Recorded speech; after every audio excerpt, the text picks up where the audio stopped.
Hello, you are listening to the Natural Healing Show for UK Health Radio. I'm your host, Catherine Carrigan, medical intuitive healer, Amazon #1 bestselling author. You can find out more about me and my work at catherinecarrigan.com and unlimitedenergynow.com. While you're there, definitely sign up for my newsletter so you can learn even more about how you can heal yourself naturally. Now, our guest today is Wibe Wagemans. Wibe Wagemans is the author of the new book, Cortisol, the Master Hormone. And you can find out more about Wibe Wagemans and his wonderful work at his website, masterhormone.com. Welcome, Wibe Wagemans. Thanks, Catherine, for having me. All right. So first of all, let's talk our basics with our audience. What exactly is cortisol? It's a hormone. What a hormone does is signaling between various organs. So it's really transmitting information from one to the next and telling them what to do. And in the case of cortisol, it actually is produced by the adrenal gland, which is sitting on top of our kidneys, and it receives signals from the pituitary gland, which is receiving signals from the hypothalamus, which is a very critical part of our brain. And what cortisol does is it's over millions of years, pretty much all mammals have it. It's setting us up for what we know as the fight or flight, but actually we need to add to that freeze or fawn. Fawn is that you try to please somebody who's putting a lot of pressure on you, and freeze, as you can imagine, if that's happening a lot with mental health, where instead of fighting or fleeing, which we sometimes cannot even physically do, we start to freeze and we start to internalize all these stressors. So that is, so in many cases, cortisol helps us to survive, and this is how it has evolved and helping us and all our mammal friends to survive every day, in combination with adrenaline. But over time, with our current society, the estimate is that between 60 and 90% of the adult population in the US, for example, is suffering from elevated cortisol levels. And that is a problem because it wreaks havoc on every single biological process in our bodies.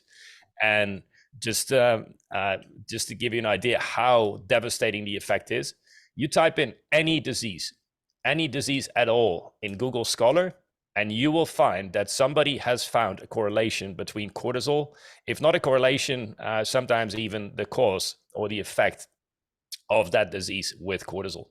And so it really damages everything in your body, metabolism, sex organs, all the way to your brain.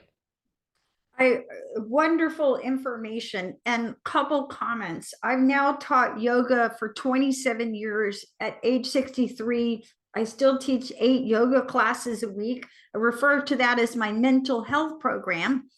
And I remember when I was studying one of my 6 200-hour yoga teacher trainings, and we had to memorize a long list of health problems that were caused by stress. And as you mentioned, it's pretty much everything. If you have an illness or a disease, more than likely there is a cortisol factor in why you are as sick as you are. And one of my 10 books is called Unlimited Energy Now. And it's all about how to rebuild your personal energy, because so many people in our culture have been so stressed for so long that they're energetically depleted. Now, Wibe Wagemans, you and I were joking before we got on the air, because you're in Silicon Valley, you're a CEO, a serial entrepreneur, and a pioneer in the mobile and AI technology industry. So we were joking, you don't know anything about stress. Tell us about your background and how you came to work with Pardigm. Yep. Sure. Yeah. So my background is indeed, so I'm Dutch, moved around the world a bit, worked for big companies, think of Gillette in Tokyo, worked for, that was Canon in Tokyo, Gillette in Europe, then Nokia took me all over the world, landed in the Valley, and I really fell in love and have been addicted to Silicon Valley and innovation since. you wouldn't expect me to go into wellness and biotech and health, which is what we're doing right now, deep medical spaces. But these people keep telling me that it really required an external team to break through some of the barriers that they were facing, and I'll explain to you what that means in a sec. How I got to this is a family member of mine seeing a psychiatrist, and I asked the psychiatrist a very simple question: how do you quantify stress? And he said, we asked the patient how they feel. And I said, that's great. Do you have any quantifier? And he said, no, this is how we've been doing it for 150 years. We asked the patient how they feel. So it didn't sit well with me. I called up a friend of mine who's an internist, and he said, well, there's a gold standard for stress as a biomarker, and it's called cortisol. But you know it as a stress marker, but that's only 3% of what cortisol does. And I said, okay, great. If that's so important, and I don't know anything about it, then why the heck are you guys in the medical field not testing this? And he said it's almost impossible to test. Just to give you a couple of examples, you need to have 5 measurements on day 1. The first one being tested at wake up time. So the moment you jump into your car, you're sitting in traffic, and you're entering the doctor's office for a blood sample or saliva, you already have the wrong cortisol measurement. On top of that, what doctors and labs usually do, and even hospitals, is they test you once. And you can compare this to me. I would take your pulse right now, Catherine, and I would measure your heartbeat for 1 second, and I would try to diagnose whether you have a cardiovascular disease or not. So it's almost impossible. So what you need to do is 2 things. One is you need to have those 5 measurements, and most doctors have never learned this in med school. The second one is it needs the right time points in the day so that you can have that diurnal curve, so you really know what's going on with the individual. And it doesn't have to be a disease, right? If we have it elevated, I'll show you what actually happens to our body, and it's pretty devastating to the majority of us.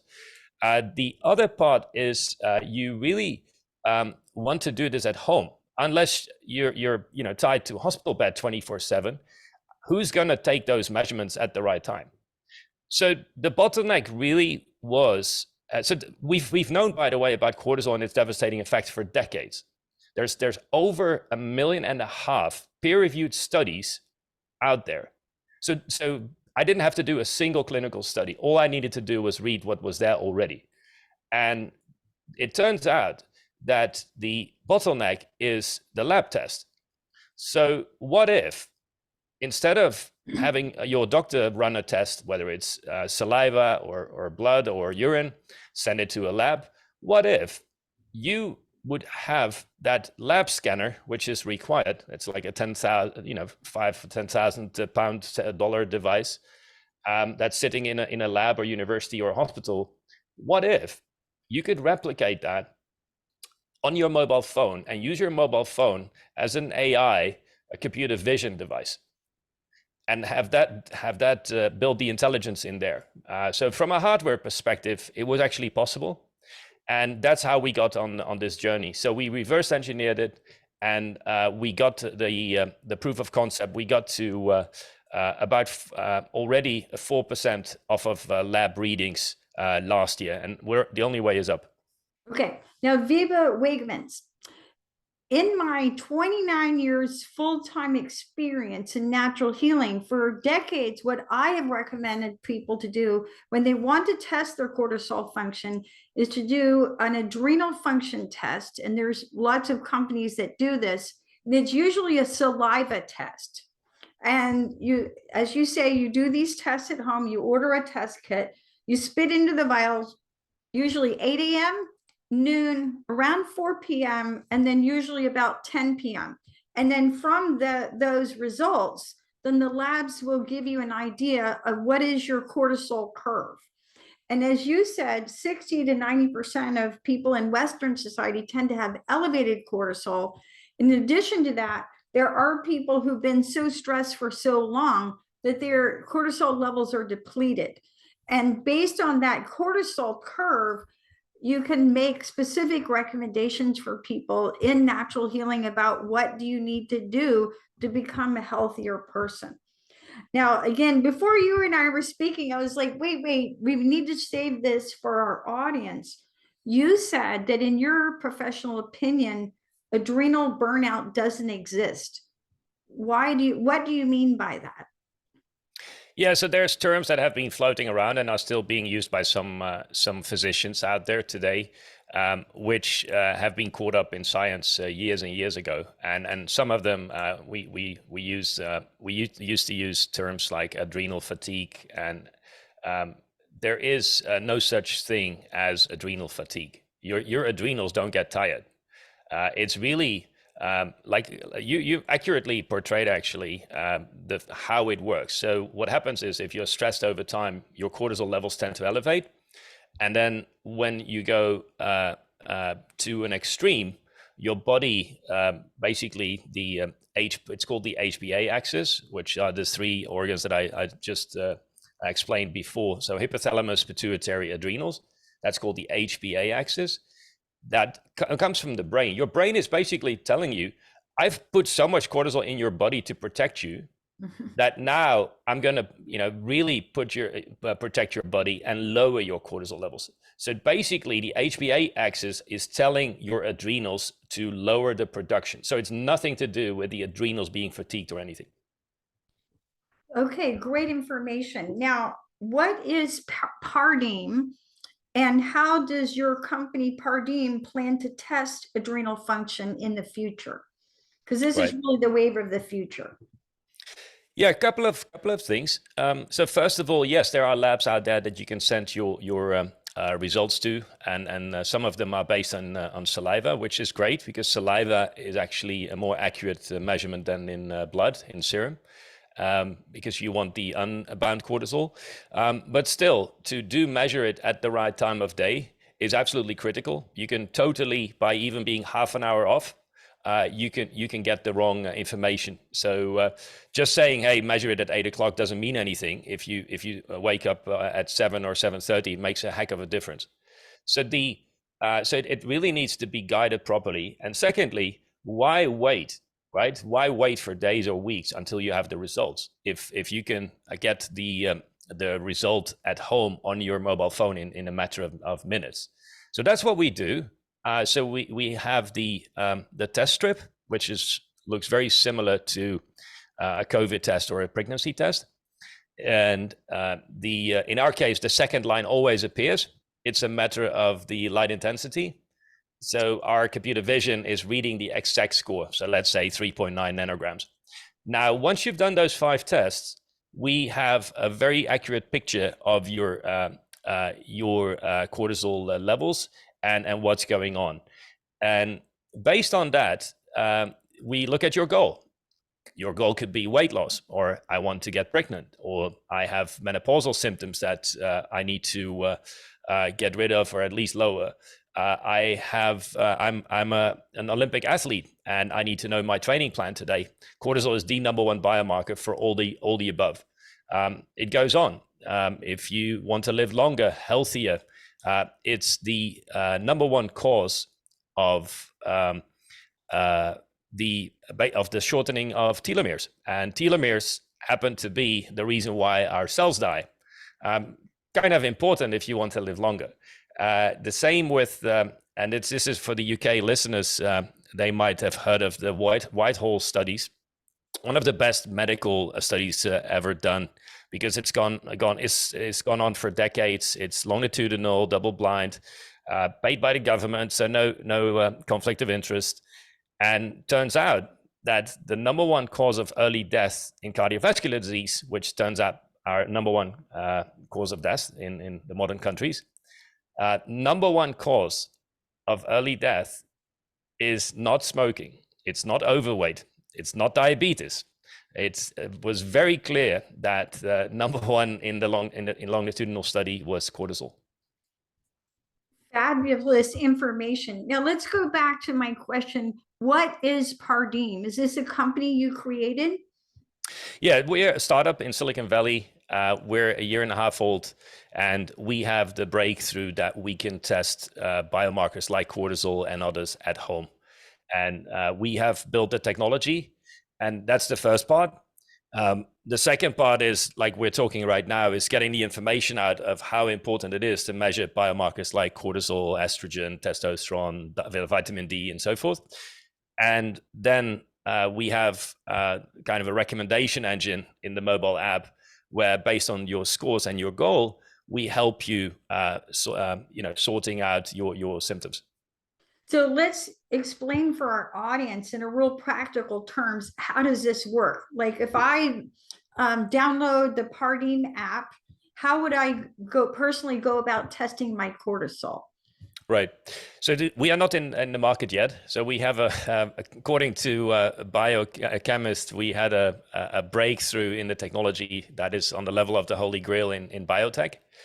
So to have accomplished this in a year and a half is we're already very proud of that. But unfortunately, we're not ready for consumer testing yet. But the way it works is very simple. So you get the test strips, and your saliva goes in there, similar to a COVID test. It flows for 2 minutes. You look at the lines, you snap a picture with your iPhone or Android, and immediately you'll get the cortisol reading accurately. So lab level accuracy. Once we have those 5 readings, we are going to tell you, what you could be working on, and we need your input as well. Like we discussed, it could be that you want to sleep better, or you want to solve issues with your skin or immune.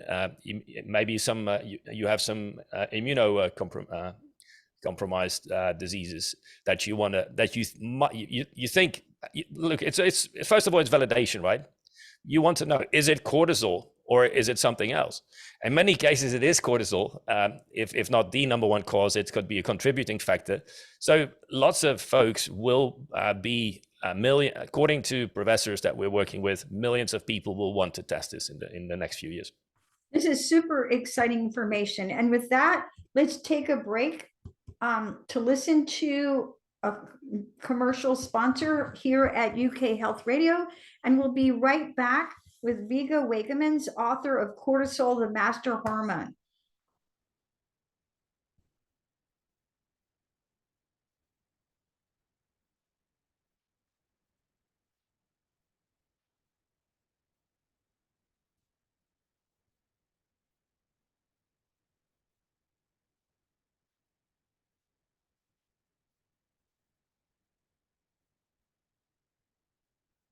So Wibe Wagemans, I really appreciate what you're doing, because as a medical intuitive healer, I'm always explaining to people how stress affects their various illnesses and what they can do about it.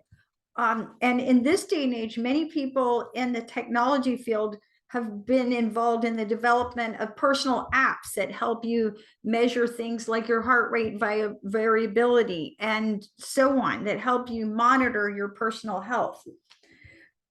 And I appreciate also that you wrote your book, Cortisol, the Master Hormone. What do people not know about cortisol? So they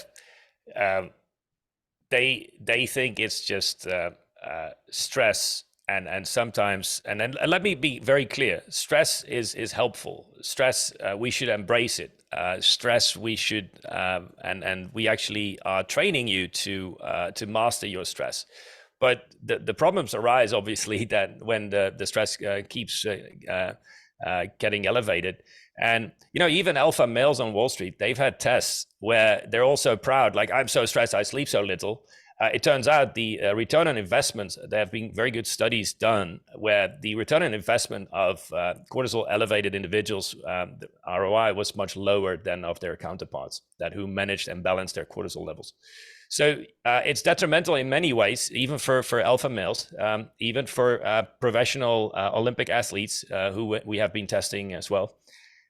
So they don't know that this is the number one biomarker. Way in the sports science, it's taken way more seriously than HRV that you just talked about.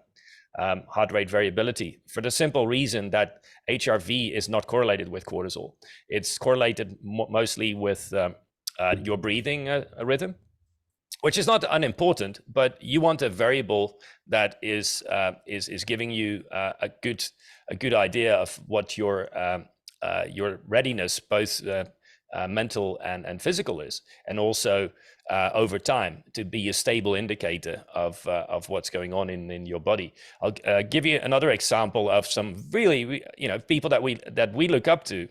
Naomi Osaka last year, she took a couple of months off for mental health reasons. And we spoke to our scientific advisory board, and they said, without testing her, that 99% probability it was a cortisol problem. The other example is Naomi, and Simone Biles at the Olympics. She was suffering from what they call in gymnastics the twisties, which means that the signaling in muscle memory, basically, you're losing your automatisms in performing tasks, that's these extremely hard tasks that gymnasts do. So she jumped off of a couple of events, and some of them, some people hailed her for that courage. Others lambasted her for not being strong enough mentally. But she I think did an amazing job for raising awareness for mental health, even for super fit athletes like that. Again, our scientific advisory board said 99% likely that the twisties were caused by her cortisol levels. So that is just a fraction, and we've discussed other things. Sleep, you could take all the melatonin pills in the world. You will not solve your sleep problems if you do not balance your cortisol levels. You will never lose weight long term. It's physiologically impossible to lose weight if you do not balance your cortisol levels. And as we know now in pre-diabetes and diabetes, that insulin is very important. So I asked a question to top scientists, and I said, "Well, do you agree that insulin, is the biomarker for pre-diabetes and diabetes?" And they said, yes, it's critical.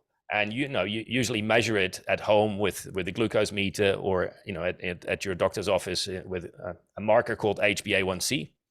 And I said, okay, so what would you say is cortisol the number 2 biomarker for pre-diabetes and diabetes, which is, by the way, 70% of adults of most Western countries are suffering from either pre-diabetes or diabetes.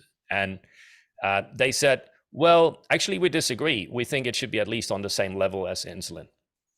So that shows you the importance of cortisol in our whole metabolic syndrome. That if you do not manage your cortisol, it runs amok, and you get into this corner, this vicious cycle where both your insulin is out of whack and you have insulin resistance to some level, and you have elevated cortisol levels. Or like you said earlier, when you go to a point where you've damaged your body so much, it goes into defending your body, so your cortisol levels drop, which is even harder to come back from. And that happens. Your question was, what do we not know about cortisol? Well, guess what?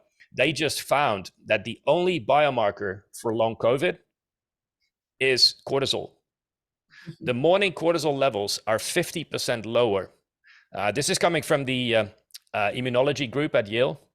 It was such an amazing finding that they pre-published it. So it hasn't been peer-reviewed yet, but it reached a lot of big media, because the results were not just, oh, your cortisol is off by 5% or 10%. No, cortisol levels were off by 50% in the morning.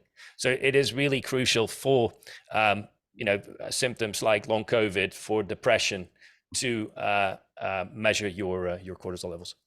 So Wibe Wagemans, you bring up several really super important points. One is that your adrenal glands that secrete the cortisol are just being governed by your brain, because your brain is, of course, the most important organ. And your hypothalamus, you can think of it like the control tower at the airport, is telling your pituitary what to do. And then the pituitary is telling what the adrenals what to do. And one of the things that we know, the scientific research, is that depression, two of my books are about how to heal depression without drugs, is a dysregulation of this HPA axis. That's So, correct. so the stress response in our brain affects, as you say, absolutely everything. And another thing, I remember years ago studying with an Olympic strength coach, and he said that you carry fat in your body based on specific hormone imbalances. And when you hold fat around your belly button area, that belly fat that a lot of people have trouble getting rid of, that is a sign of cortisol imbalance, right? That's for sure. That's for sure. It goes. I would even go further. And you specifically, you obviously have this with male. Lots of fat around the fat tissue. There's fat cells that basically expand around the organs, which we call visceral adipose tissue. And you see it specifically with women entering perimenopause or menopause after age of 45, particularly, where fat cells might stay the same or get depleted around the hip area, and fat starts accumulating around, like you said, the belly button or the organs. Now, the fat in itself would, we know the pros and cons of that, but what is actually happening is fascinating. The fat cells around your organs become cortisol glands. So when you have, like you said, cortisol imbalances, the elevated cortisol levels are stored by the liver in those fat cells around your organs by an enzyme called 11-beta HSD2. The problem with that is when you, whether you're a man or a woman, you have that excess fat. And it could be a little, some people call it skinny fat even, where they might have that type of tissue. Problem is, when we get stressed, even when we go on a diet, let's take an example. I'm on a keto diet, I'm fasting for 8 hours. Guess what? You think you're healthy, you think you are doing an amazing job. You are stuck in this corner, in this vicious cycle, because your cortisol that is stored in your fat cells now see that there's a drop of glucose in your blood. What cortisol does is making sure that the glucose in your blood is at the proper level. So liver pulls out, with the help of that enzyme, is pulling out the stored cortisol, which is called cortisone, and is pushing glucose into the bloodstream as a result. Your glucose spikes, your insulin spikes, and the whole cycle begins, and you start craving your processed carbs again. And if you don't give into it, your cortisol will wreak havoc around your body. And because of the increased insulin levels, you also see a lot of effects on your cardiovascular health, your brain health, and your immune system. And Wibe Wagemans, you just gave a really excellent example about why when people are wanting to lose weight, they have to deal with their stress. Otherwise, nothing happens. That's right. Right. And I've had so many clients come to me. It's like, Catherine, I'm not losing weight. Why is that? Well, part of it is they're too stressed, and they may be engaging in health practices such as starving that actually elevate your cortisol levels. That's correct. Now, with that, let's take another break to listen to a message from one of our commercial sponsors here at UK Health Radio, and we'll be right back with Wibe Wagemans, author of Cortisol, the Master Hormone.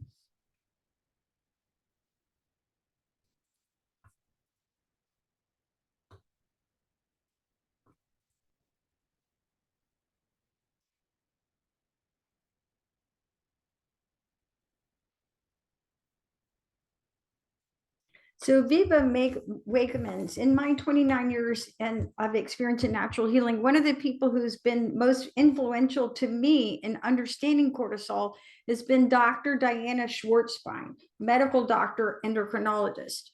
And Dr. Schwartzbein talks about what she calls major hormones, meaning there's a lot of them, and minor hormones.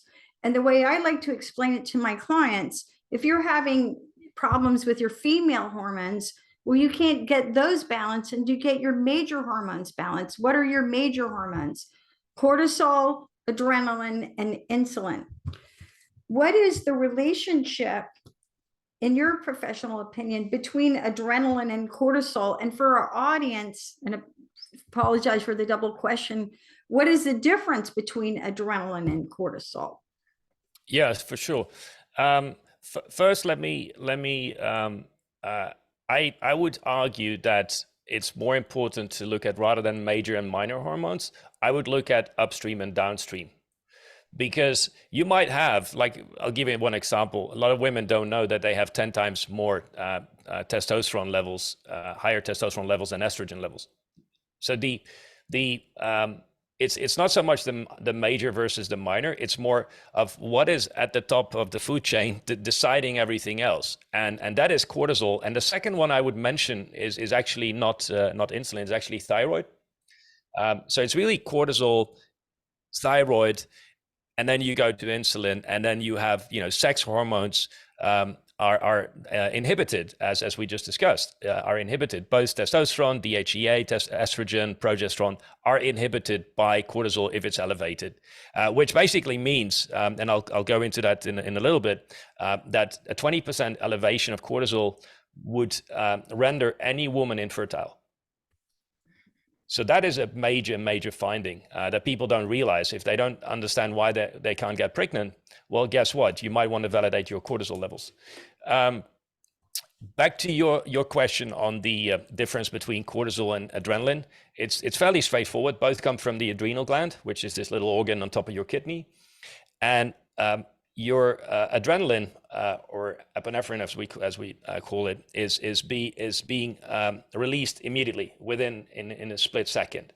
The half-time value is 12 minutes, so it disappears from your body relatively quickly. But as you might know, adrenaline might give you this if you have ever been in an accident or something.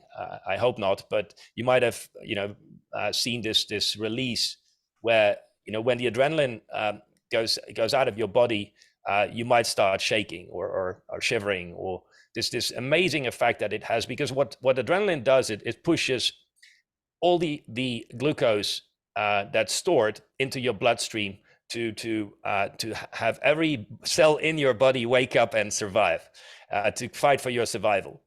That's adrenaline.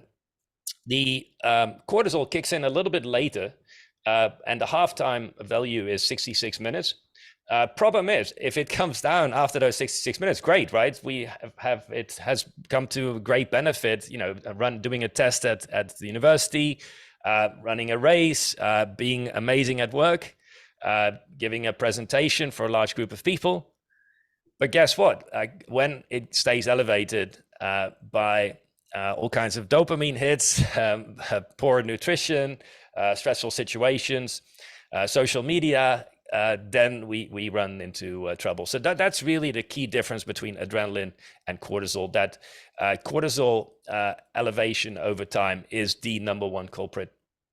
So what you're saying is, when we're stressed, your adrenaline kicks in first and cortisol kicks in second. Yeah, that's correct. Now, Wibe Wagemans, here you are. You're the author of this book, Cortisol, the Master Hormone, but also a CEO and a serial entrepreneur and a pioneer in mobile and AI technology. Here we are at the Natural Healing Show for UK Health Radio. How do you manage your stress? What do you do? I try to combine a couple of things. So number one, I try, and it doesn't always work, but I try to embrace my stress so that I own it and it's not running me. That's number one.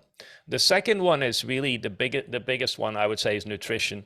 So I've gone mostly to a strict low carb diet. I know there's various definitions of keto. But I tend to limit my carb intake, and also as few processed carbs as possible. I not only that, I try to limit my insulin peaks to a few a day, so no snacking. I skip breakfast to have a prolonged fasting period and reset my receptors of both insulin and other biomarkers.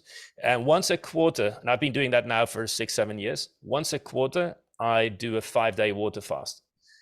So just water, green tea, nothing else. The first time I did it was really hard, and my body's gotten used to it now. So I get to what they call a starvation ketosis level, which is 3.0 milligram. I get to that right now in like 24, 36 hours, depending on my glycogen storage. So that is really helping me. I don't do it to, some people do it to prevent cancer or lose weight or all the above, whatever your goal is. I support all of the above, but I do it to reset my body and mind. And I see tremendous benefits, both in focus, growth hormones, immune systems. Then I go to hormetic stressors, the last category. It's exercise, where I stress my body on purpose because I know my cortisol gets elevated during the exercise. And it could be like I swim regularly in water, which is like 8-9 degrees. Right now in this part of the season, I think it's around 48 Fahrenheit. That obviously increases your adrenaline and your cortisol, but I've read the studies that it actually brings your cortisol down after a couple of hours, then lower than where it would have been. You sleep very well as well, and the endorphins start flying around your body for a few hours afterwards. So I find that very helpful. Combine it sometimes with the sauna. So that's what I do. And then, among your listeners, if you have women so that's me as a man in middle age. But I would say for cortisol, specifically for women who want to get pregnant, women in menopause, I would really, really focus on balancing your cortisol levels and see if it helps you with your symptoms. Because what we've learned from talking to the top, and as you'll see, read in the book, we've spoken to the top scientists in the world, and unequivocally, it comes out cortisol is the number one cause of infertility and menopausal symptoms.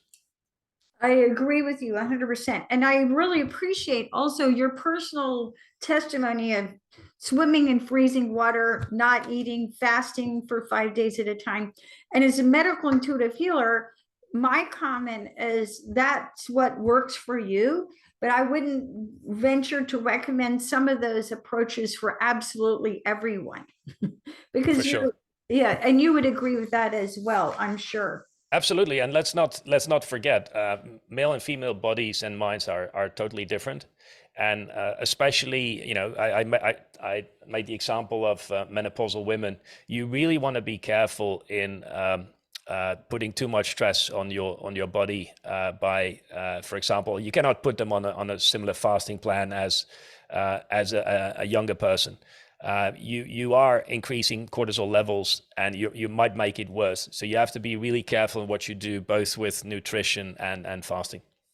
Yeah, and my book, Unlimited Energy Now, is about how to restore your energy after being stressed for long periods of time, which is, I wrote the book because exhaustion is probably the number one side effect or symptom that my clients come to me to talk about. Now,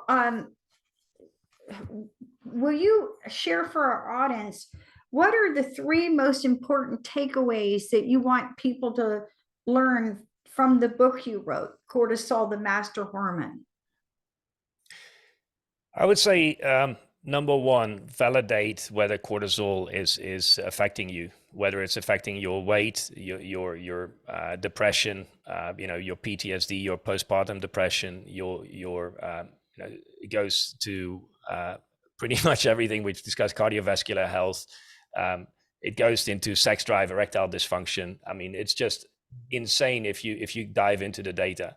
So really invite you to go. The book only has so many pages, and there's over a million studies, as I mentioned, peer reviewed. So that's number one: is it educate yourself on cortisol, validate it. That's number two, and then number three, use that to live a better life and be more healthier, both physically and mentally. Because if there's one thing I learned, it's that cortisol is the best biomarker we have to look into our brain. Of everything we know, it's the mirror, it's the window into our brain. It really is. And so from that perspective, knowing your cortisol levels is super helpful. And well, one of the things that we know, you said cortisol is the number one biomarker way to look into what's happening in your brain. One of the things we know is that cortisol actually destroys brain cells. Correct. So if someone is wanting to protect their brain over time, what sort of strategies from a natural health perspective do you recommend to protect your brain against the effects of stress? Yeah, so the steps we lay out in the book is embrace. So really don't see it just as a negative. Cortisol is there to help us if you control it properly. Number one. Number two is nutrition that we talked about. The combination of elevated cortisol levels and insulin resistance is eventually, right, not instantly, but over time. You can almost put a stopwatch like 10, 20, 30 years. Look at cardiovascular disease, look at Alzheimer's, look at all that. I invite every medical discipline, from psychiatrist to psychologist to endocrinologist to gynecologist, and nephrologist. You go through the whole spectrum. I invite them to go through every chapter of the book, because they usually know what cortisol does in their lane. Move over one lane, they don't know that it's the number one cause of infertility. They don't know if it's the number one. There's a clear causal effect and actually gradation of cortisol levels and levels of depression. And I think in the future, we've spoken to a professor in psychiatry on that in the future, if we have more data points, it's very likely that we can build an early warning system based on your cortisol levels and levels of depression, and even might prevent burnout. Because today there is no commonly agreed term definition of burnout in the medical field. I'm just a messenger. The professors we've spoken to are basically saying, with the work that we're doing by allowing cortisol tests being taken by millions of people, very likely that we can define quantitatively what burnout means in levels of cortisol. And I so appreciate the important work you're doing explaining the relationship between cortisol and depression, because so many of my clients, I say to them, you're not crazy, you're just exhausted. And when we're depleted, when we're energetically depleted, we do feel depressed. And a lot of the depression is related to the constant pressure that people are putting on themselves. So, Wibe Wagemans, what is the relationship between cortisol and inflammation? When I do my medical intuitive readings, one of the things that I look at is inflammation. And you can be inflamed. I explain inflammation's like fire in the body. I can throw a match on the ground and burn the entire house down. So can you explain that for our audience? Yeah, it's funny that you ask. It's a bit complex. It took me a while to wrap my head around it. A lot of people know that you use cortisone shots, right, to fight inflammation sometimes. Well, guess what? You're bypassing your HPA axis, and it's a short-term impact on that particular inflammatory spot, and it might even solve it. The problem is that, again, the moment you have elevated cortisol levels, it will do the opposite. It will drive inflammation. It will unbalance your gut and all the billions of bacteria we have there. So it's on one hand it's the only weapon our human body has to fight autoimmune diseases. It's cortisol. But as we discussed at length, if it's elevated, it will destroy and inflame your body further. And inflammation, whether it's stress or through nutrition or you name it, it will make that worse. And a combination between insulin and cortisol is detrimental when it comes to cardiovascular diseases, which is all about, as you know, it's all about inflammation. Yeah, so inflammation, again, it causes heart disease, it causes hardening of the arteries, and causes all kinds of GI problems. Any illness ending in itis, arthritis, colitis is a result of inflammation. And you have to understand that just being stressed will drive up your inflammation. So cortisol alone will drive up your inflammation. Yep. You mentioned that cortisol is the only tool against autoimmune disease that our body has. Can you explain more about that for our audience? Yeah, it's again, it's about overexposure, or it could even have come from one example. I was stunned when I heard this by a professor in endocrinology. She told me that the cortisol levels of your mother or even your grandmother could live on and have effect on your body and mind. So we're not crazy. This is not some voodoo story. This has been researched and documented very well, where they tested women in the hunger winter in Europe, 44, 45. The elevated cortisol levels, when the cortisol levels are so high, they cannot be filtered out by an enzyme in the placenta anymore. So they flow over into the blood of the fetus, do damage, usually cause a premature birth, and even a premature birth of 2 weeks causes additional cortisol increases in the baby. And the reason is, number one, in an incubator, the baby is staying fewer hours with the mother in the crucial first few days, which increases cortisol. The other piece that has been very well studied is that the immune system is not fully developed if it's not delivered to the baby is not delivered to term, and as a result, cortisol has to make up for that inflammation or immunocompromised situation. It could be just a few percent. That in itself has been proven to limit growth. So the height of the adult might be 2 centimeters up to an inch lower than what it would have been without the cortisol. Now, what is even more stunning is that this professor, this is Sarah Berger, whom we also quote in the book, was saying that when a mother delivers a daughter, that daughter already has the eggs inside her of her daughter. So you are looking at 2 generations of cascading cortisol levels potentially. But this is one example. So back to your question, one thing it could be, hey, you have an allergy. It might have just come from being in a too clean environment sometimes. But sometimes it could be, might not be epigenetic or genetic. It might just be elevated cortisol levels that carry over 1 or 2 generations. So this is critical to understand. And the other point I want to make is if you care about your sex hormones, for example, let's say estrogen for women or testosterone for men, then the first thing to look at is actually not measure your estrogen or your testosterone levels. The first thing to look at is your cortisol levels, because they will deplete your estrogen. They will deplete it's an inhibitor. So they will deplete your testosterone levels. This is absolutely fabulous information. And I'm sure we could go on. Wibe Wagemans, any final thoughts for our audience? Yeah, welcome. Welcome to. There's a lot more to be learned, right? There's a lot of more studies to be done. We invite scientists all over the world to engage in that.